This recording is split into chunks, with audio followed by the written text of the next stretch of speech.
Hello bachcho, let's see the question. In a meter bridge experiment, a resistance R is kept in the right gap in all the observation. Her observation किधर रहता है? Right gap में. When resistance R1 and R2 are connected in the left gap, the balance point is obtained at 40 cm 50 cm from the zero end of the wire. तो जब R1 लगाया तो 40 cm, R2 लगाया तो 50 cm मिल रहा है, कोई प्रॉब्लम नहीं. Find the position of balance point when the left gap contains R1 R2 in series and in parallel. दो क्वेश्चन आपको करने. So let's see the key concept of this question. The key concept of this question is meter bridge. तो metre bridge किस काम आता है? Device to find unknown resistance. Unknown resistance को calculate करने के काम आता है. कौन? ये. ठीक है. तो मीटर ब्रिज आपका ये हो गया. इसमें वर्किंग कैसे होती है इसकी वो देख लीजिए. ये वर्क करता है आपका किसका? बैलेंस व्हीटस्टोन ब्रिज पर.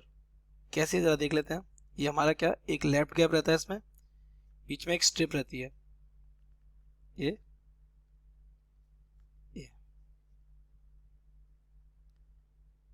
इस तरीके से. तो एक लेफ्ट गैप, इसको बोलते हैं लेफ्ट गैप, इसको बोलते हैं राइट गैप. ठीक है. लेफ्ट गैप और ये राइट गैप. इसके बीच में यहाँ पे क्या, एक वायर लगा होता है इस तरीके से. ठीक है. तो यहाँ पे जब हम यहाँ पे सेल लगा देते हैं, एक ये पोटेंशियल डिफरेंस है, ईएमएफ प्रोवाइड करा देते हैं, तो इस पॉइंट पर गैल्वेनोमीटर सेट करके हम नल पॉइंट ढूंढते हैं. किसके लिए? एक रेजिस्टेंस हमने यहाँ लगा दिया, मान लिया यहाँ वाला रेजिस्टेंस कितना है? x. और यहाँ वाला रेजिस्टेंस मान लिया यहाँ वाला कितना है? It is V R. तो जब ये नल पॉइंट आपको यहाँ मिलेगा, मान लिया यहाँ मिल गया आपको, तो यहाँ नल पॉइंट का मतलब होता है जीरो डिफ्लेक्शन. कितना डिफ्लेक्शन?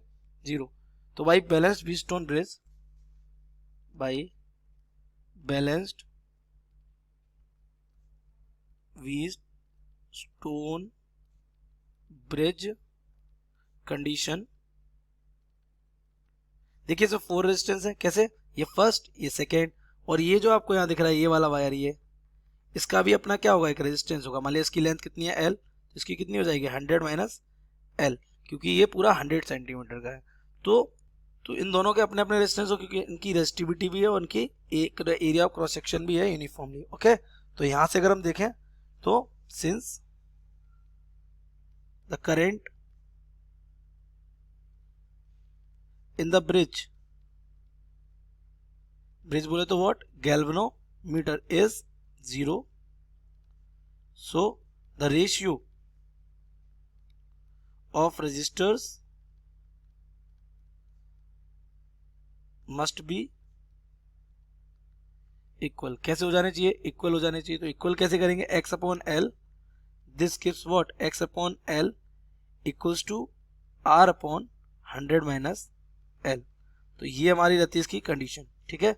अगर आपको अननोन डिस्टेंस यहाँ लगाना तो यहाँ से एल इधर पहुंचेगा, अगर अननोन डिस्टेंस इधर लगाया तो ये 100 माइनस एल इधर पहुंचेगा. This is your up process. Now come to the question. फिर वो क्या कह रहा है? पहले हमने R1 लगाया लेफ्ट गैप में, फिर हमने लगाया R2, और बैलेंस लेंथ आपको मिल रही है. तो केस 1 आपको दे रहा है पहले R1 इन लेफ्ट गैप. तो लेफ्ट गैप में अगर R1 है तो हमारा ये, इसको इक्वेशन फर्स्ट डाल देते हैं. ये लेफ्ट गैप का है, ये राइट गैप का है. तो लेफ्ट गैप में x की जगह क्या हो जाएगा? R1. तो x इक्वल क्या हो जाएगा? R1. तो ये हमारा हो जाएगा R1, और L आपको दे रखी है. जब R1 था तो बैलेंस लेंथ कितनी थी? 40 सेंटीमीटर. तो L आपका हो जाएगा कितना? 40. तो R1 upon 40 will be equals to, इधर तो R है ही, R अपॉन 100 माइनस 40. तो this becomes R1 upon 40 is equals to R upon 60. ये 0 से 0 कैंसिल हो जाएगा. 2 2 जा 4, 2 3 जा 6, यानी R1 हमारा आ जाएगा कितना? 2R/3. ये तो R1 आ गया हमारा. नाउ केस सेकेंड केस में क्या बोल रहा है? सेकेंड केस में आपसे बोल रहा है R2 in left gap. Left gap में इस बार क्या रख दिया? R2. हमारा x फिर से कितना हो जाएगा? x विल बी R2, और बैलेंस लेंथ इस बार कुछ अलग है, इसको L' कर दे रहे. बैलेंस लेंथ कितनी आ रही है इस बार?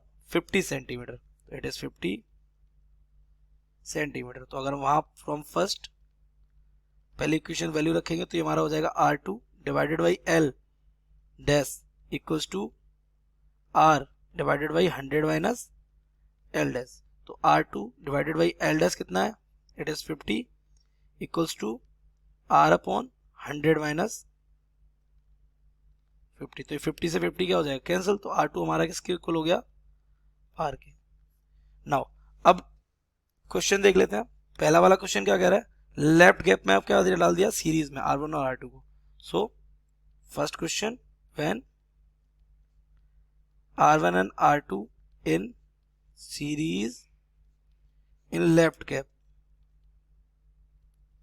ठीक है। तो इनका कॉम्बिनेशन क्या आ जाएगा, तो resistance equivalent resistance in left gap. तो लेफ्ट गैप का इक्विवेलेंट रेजिस्टेंस मान लिया हमारा यहां से आ रहा है, हम इसको मान दे रहे आर डैश बोल ले रहे, तो हमारा हो जाएगा R1 प्लस R2। R1 हमारा कितना है, R1 हमने कैलकुलेट किया, हमारा आया कितना 2R/3, तो इट इज 2R/3 और प्लस R2 हमारा R ही आया, तो this becomes R dash equals to 5R/3। तो ये कहाँ है, लेफ्ट गैप में, तो हमारा x इक्वल क्या हो जाएगा 5R/3। तो आपसे पूछा क्या है, L पूछा है, इसको हम L1 मान दे रहे हैं, ठीक है। तो L1 आपसे पूछा है, तो L1 क्या हो जाएगा, balance length from first, x सीधे कितना रख देंगे 5R/3 divided by L1 equals to, यहाँ हो जाएगा R divided by 100 minus L1। तो ये R से R हो जाएगा cancel, this becomes 5/3L1 equals to 1/100 minus L1। Cross multiply कर देते, दिस बिकम्स 500 माइनस का 5L1 equals to 3 of L1। इसको उधर भेज दीजिए, तो 5 और 3 कितना हो जाएगा 8L1 इक्वल्स टू कितना 500। तो यहाँ से L1 इक्वल क्या हो जाएगा 500/8। तो अगर हम इसको डिवाइड करेंगे तो ये हो जाएगा 8 6 48, ये 20, 8 2 16.5 ऑफ सेंटीमीटर। तो it is balance length, balancing length किसके लिए, फॉर सीरीज। अब पैरेलल के लिए अगर आप करेंगे तो सेकेंड हमारा क्या था, for R1 R2 in parallel, और कहां पर, in left gap. Left gap में तो रेजिस्टेंस कौन सा, equivalent resistance in left gap. तो उसका इक्विवेलेंट आप कैलकुलेट कर सकते हैं, कैसे आ जाएगा 1 अपॉन, इसको बोल दे रहे हैं हम कितना R डबल डैश बोल दे रहे, तो इक्वल्स टू 1 अपॉन कितना आ गया था पहला आपका, ये 2R/3, तो इट इज 2R और 3 का पहुंच जाएगा ऊपर, और प्लस ये हमारा R ही रहेगा, तो 1 upon R double dash will be equals to, ये हमारा हो जाएगा क्या 2R LCM, ये 3 प्लस 2, that means R double dash हमारा आ जाएगा कितना 2R/5। This is R double dash. इसको कहाँ रखेंगे, लेफ्ट गैप में, तो हमारा x इक्वल हो जाएगा 2R/5 एंड इसको हम L2 बोल दे रहे, क्वेश्चन मार्क ये आपको चाहिए। तो from equation first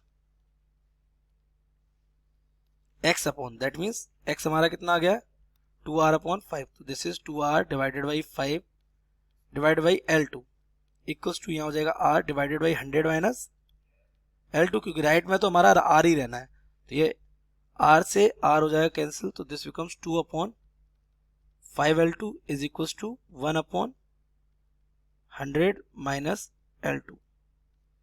cross multiply कर देते हैं इनका, तो ये हमारा हो जाएगा 200 माइनस का 2L2 इक्वल्स टू 5L2, तो हो जाएगा 7L2 इज इक्वल्स टू 200, तो L2 will be equals to 200 divided by 7, तो ये L2 हमारा यहाँ से आ जाएगा, ये 7 2 14, 60 हो जाएगा, 7 8 56 और 4 बचेगा, और ये हो जाएगा 7 5 55 and 7 7 49 of centimetre. This is the balancing length for parallel combination. और अभी भी जो निकाली तो वो किसके लिए, सीरीज कॉम्बिनेशन के लिए। और आपसे क्वेश्चन में पूछा भी गया है, एक बार सीरीज के लिए एक बार पैरेलल के लिए। तो this is the answer A and this is the answer B. So I hope you have understood it well. Best of luck.